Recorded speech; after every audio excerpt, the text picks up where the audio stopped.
hello, hello, hello, hello, hello, hello, hello, hello, how are you? Let's make a circle. Let's make a circle. Salut à tous, bienvenue sur ma chaîne afin de suivre la deuxième partie du chapitre Les pronoms.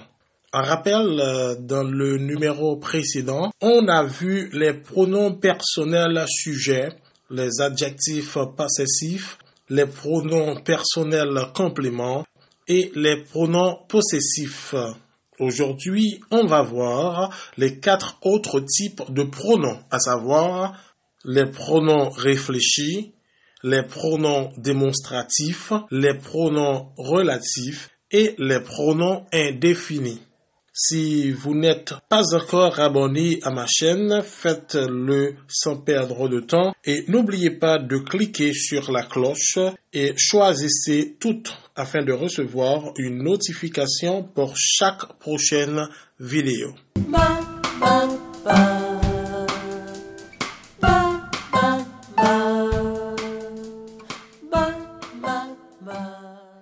Premièrement, les pronoms réfléchis. Ce sont des pronoms que l'on emploie après un pronom personnel complément, après un COD, après quelques prépositions ou après certains verbes. Ça ressemble parfois à une forme pronominale. Les voici. Myself, yourself, himself, herself, itself, ourselves, yourselves, themselves. Pour plus de détails, myself, c'est la première personne du singulier, moi-même, ou du moins me plus un verbe. Yourself, c'est bien la deuxième personne du singulier, toi-même, ou te plus un verbe. Himself, herself, itself. Ces trois constituent la troisième personne du singulier avec les mêmes distinctions. Himself, c'est pour une personne masculine. Herself, pour une personne féminine. Itself, pour une chose ou un animal. En bas, c'est lui-même, elle-même, ou du moins ce, plus un verbe. Ourselves, c'est la première personne du pluriel, nous-mêmes, ou bien nous, plus un verbe.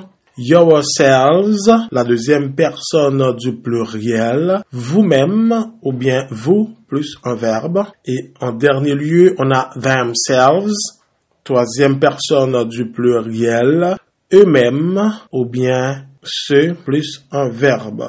Pour une toute petite application, every morning he scratches himself.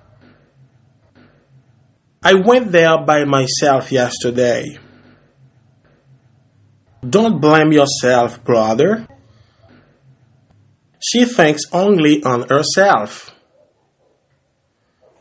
The bird has built its nest by itself. We have to create some opportunities for ourselves. Did you repaint the house by yourselves, guys? They will do it themselves. Deuxièmement, les pronoms démonstratifs. Les mots this, these, that et those peuvent être adjectifs ou pronoms démonstratifs. Mais aujourd'hui, puisqu'on étudie les pronoms, on va s'accentuer sur leurs propriétés pronominales. Donc, au prochain cours, quand on va étudier les adjectifs, on va s'accentuer sur leurs propriétés adjectives. Placé devant un verbe, il joue le rôle de pronom sujet. et après un verbe ou une préposition, il joue le rôle de pronom complément. Alors, these est le pluriel de this, those est le pluriel de that.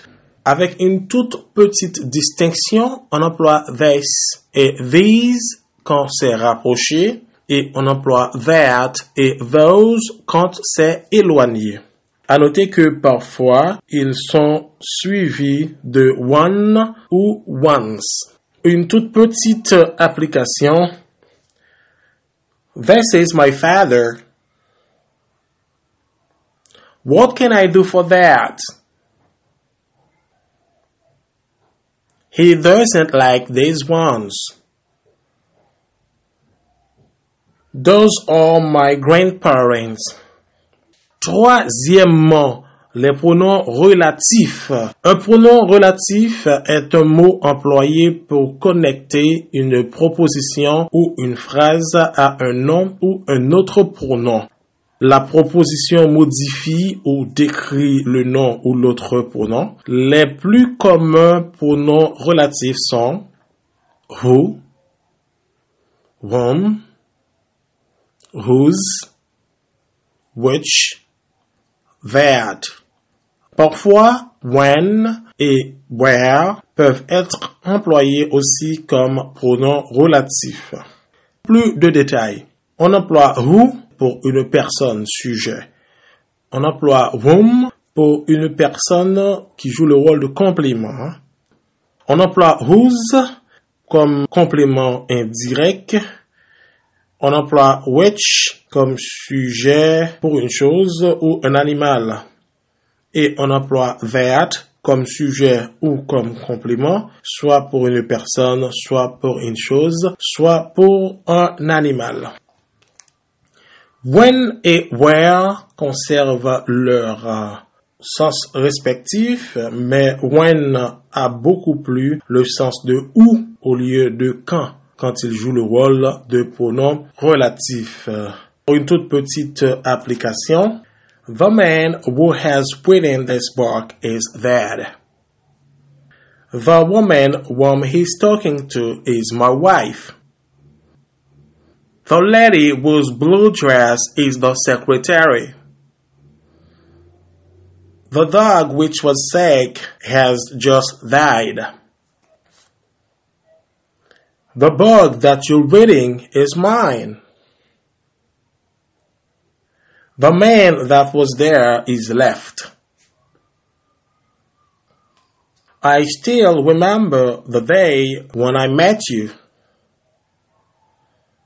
The place where I am now is very dangerous. Quatrièmement, pronom indéfini. Le pronom indéfini en français, on sait bien, c'est on. En anglais, ça se traduit de différentes manières. D'abord, dans un sens proverbial, on traduit le pronom indéfini on par one. Par exemple, one must call a cat by its name. One must not play with fire. One must strike the iron while it is hot.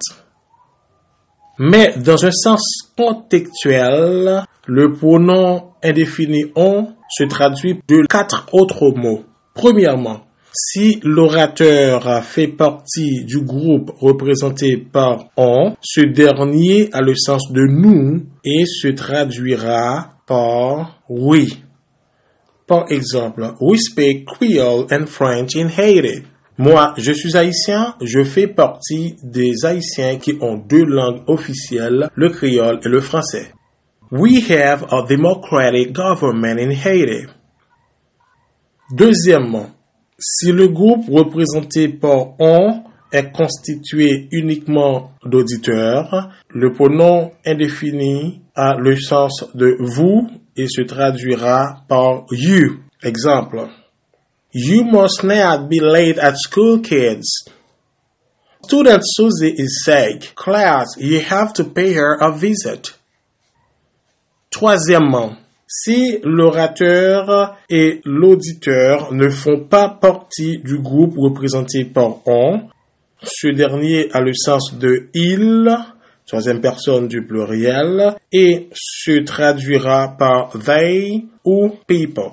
Petit a, par they, si les gens constituant le pronom on sont sur le même territoire que l'auditeur et l'orateur.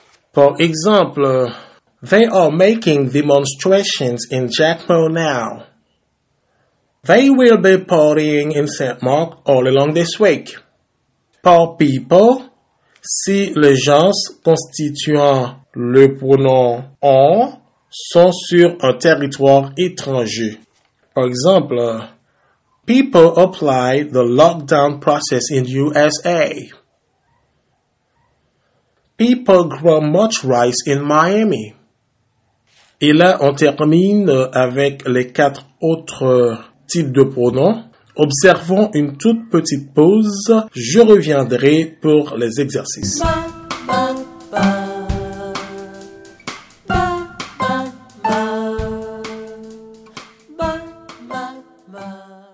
De retour après la pause, on va résoudre quelques exercices ensemble. Premièrement, fill in the blanks with a reflexive pronoun. Ça, c'est la consigne. On vous demande de remplir les espaces vides avec un pronom réfléchi. Number 1. This bike is mine. I bought it. Number 2. She has cut with a knife. Number 3. They killed in an accident yesterday. Number 4. The cat feeds the kittens by You can't count but on girl. Et là maintenant, on va commencer à résoudre. Number 1, this bike is mine. On a mine, c'est un pronom possessif, première personne du singulier. On doit choisir la première personne du singulier des pronoms réfléchis pour remplir cet espace vide. Number 2, she has cut with a knife. Puisque c'est un pronom réfléchi, donc le pronom réfléchi doit être en rapport avec she, avec le sujet du verbe. Le sujet du verbe, c'est troisième personne du singulier, mais féminin. Alors, le mot correct pour remplir cet espace vide, c'est herself. She has cut herself with a knife. Number 3. They killed in an accident yesterday. Le sujet du verbe, c'est they. C'est la troisième personne du pluriel. Donc, on doit choisir la troisième personne du pluriel dans la liste des pronoms réfléchis pour remplir cet espace vide. They killed themselves in an accident yesterday. The cat feeds the kittens by Donc, c'est itself. Et pourquoi itself? C'est parce que la chatte, c'est un animal. The cat feeds the kittens by itself. Number 5. You can't count but on girl. You, c'est la deuxième personne du singulier, donc on doit choisir yourself. Et qu'est-ce qui prouve que c'est la deuxième personne du singulier et pas la deuxième personne du pluriel? C'est parce qu'à la fin de la phrase, on a girl. The girl est du genre singulier, donc la personne qui a dit cette phrase s'adressait à uniquement une seule fille. Donc, puisqu'il s'adressait à la fille directement, donc le pronom you remplace la fille, c'est la deuxième personne du singulier. You can't count but on girl. You can't count but on yourself, girl. Deuxième exercice. Choose the right relative pronoun to complete each sentence. On vous demande de choisir le pronom relatif convenable pour compléter chaque phrase. On a who, whom, whose, which. Et on a 4 phrases avec un espace vide chacune, donc chaque mot a une phrase. Number 1. The boy Buck was lost is here. Number 2. The puppy is barking is hungry. Number 3. The girl you love is a wall. Number 4. The man is over there. It's Mr. Pierre. Là maintenant, on va commencer à les résoudre. Number 1, the boy, Burke, was lost, is here. Là, on voit une idée d'appartenance. C'est comme si on a le garçon dont le livre s'est égaré, est ici. En bas, on a whose, ok? Number 2, the puppy, is barking, is hungry. Là, on a un sujet, puisque l'espace vide se trouve devant un verbe. On a the puppy. C'est un animal, donc le sujet correspondant à un animal pourrait être which ou that. Et dans la liste proposée, on a which, donc on choisit which. The puppy, which is barking, is hungry. Number 3. The girl, you love, is a wall. L'espace vide se trouve devant un sujet plus un verbe, c'est-à-dire qui doit compléter cet espace vide devrait être un complément. Le pronom relatif complément ayant rapport à une personne, c'est whom. Eh bien, on a the girl whom you love is a wall. Number 4. The man is over there is Mr. Pierre. Là, on a l'espace vide qui se trouve devant un verbe, c'est-à-dire c'est un sujet. Et on a the man qui est une personne. Eh bien, le pronom relatif sujet ayant rapport à une personne, c'est bien who. The man who is over there is Mr. Pierre. C'était très, très, très facile. Troisième exercice. Complete with the right demonstrative pronoun. On vous demande de compléter les phrases avec pronoms démonstratifs convenables. This, that, these, those. Number 1. I prefer one here. Number 2, one is too far from us. Number 3, our mom and dad. Number 4, can you bring ones for me? Ok, maintenant commençons à résoudre cet exercice. Number 1, I prefer one here. Ok, on a le mot here qui signifie ici. Et avec le mot here, on voit un rapprochement à la personne qui parle. On a one qui est singulier. On voit le choix se pose maintenant sur this et that. Étant donné qu'on a here qui signifie ici, donc on voit un rapprochement à la personne qui parle. On voit c'est this la bonne réponse. I prefer this one here. Number 2. One is too far from us. Le mot too far qui signifie trop loin indique déjà qu'il y a un éloignement. Et une fois qu'il y a éloignement, on doit choisir entre that et those. Étant donné que one est singulier, le mot convenable, c'est bien that. That one is too far from us. Number 3. Our mom and dad. Donc, si on introduit deux personnes à quelqu'un, donc il y a un tout petit peu de rapprochement. Our mom and dad. Mom and dad, ce sont deux personnes, donc on voit en pluriel. Le mot convenable à choisir, c'est bien these. These are mom and dad. Quatrièmement, can you bring ones for me? On a le verbe bring qui signifie apporter. Si on vous demande d'apporter quelque chose, c'est que la chose n'était pas près de la personne qui parle. Là, on voit un éloignement. Donc, avec cet éloignement, alors on a le choix entre that et those. Étant donné qu'on a ones, c'est pluriel, le mot correct, c'est those. Can you bring those ones for me? Quatrième et dernier exercice. Choose the right word to complete the following sentences. 1. We, you, they, people. Ça laisse voir que c'est la traduction du pronom indéfini on. On vous demande de choisir le mot correct pour compléter les phrases suivantes. Number 1, are building a new basketball stadium in Gonaives. Number 2, I am in the class. Must be quiet. Number 3, must walk with the horse and fly with the bird. Number 4, drink tea in UK every morning. Number 5, have to be careful against COVID-19. Maintenant, commençons à résoudre le dernier exercice. Number 1, are building a new basketball stadium in Gonaives. Gonaïves, c'est le chef-lieu du département de l'Artibonite. C'est un très grand arrondissement. Et moi, au moment où je vous parle là, je suis à Dessalines-Ville. Et c'est un autre arrondissement, une autre commune. Mais on est sur le même territoire national. Il s'agit de Haïti. Étant donné que ces personnes-là sont sur le même territoire que moi, et moi qui parle maintenant et vous qui m'écoutez, donc on ne fait pas partie du groupe représenté par ces gens-là, eh bien, le mot correct à choisir, c'est bien they, parce que le pronom est défini à le sens de il. They are building a new basketball stadium in Gonaïves. Number 2. I am in the class. Must be quiet. C'est comme si je m'adresse à une classe. Je suis dans la classe, on doit se taire. Donc, toutes ces phrases-là, les espaces vides, c'est on en français.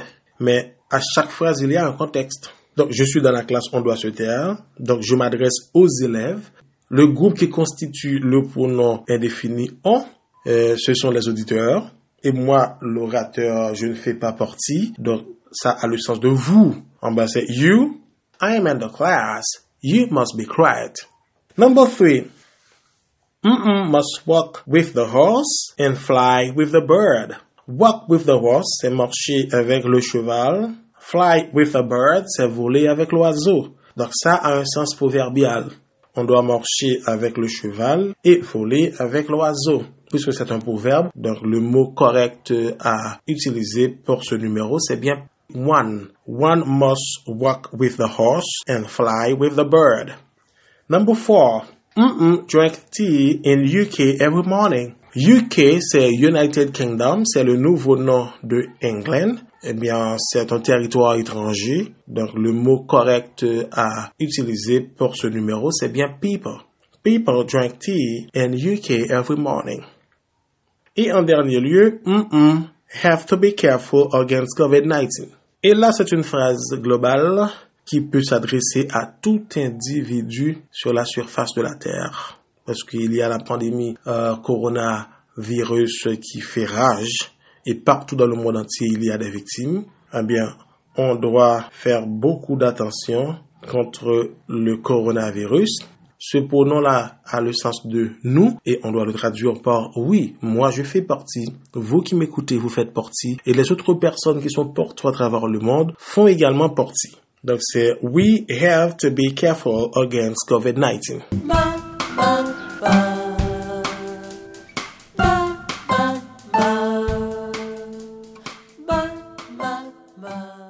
Et là, c'est la fin des exercices. Merci de m'avoir accordé un peu de votre temps pour regarder cette vidéo. J'espère que ces notions ainsi que les exercices vont vous aider dans vos pratiques de la langue anglaise. C'était bien Teacher Simon. À bientôt. Hello, hello. Hello, hello, hello. Hello, hello, hello. How are you? Let's make a circle. Let's make a circle.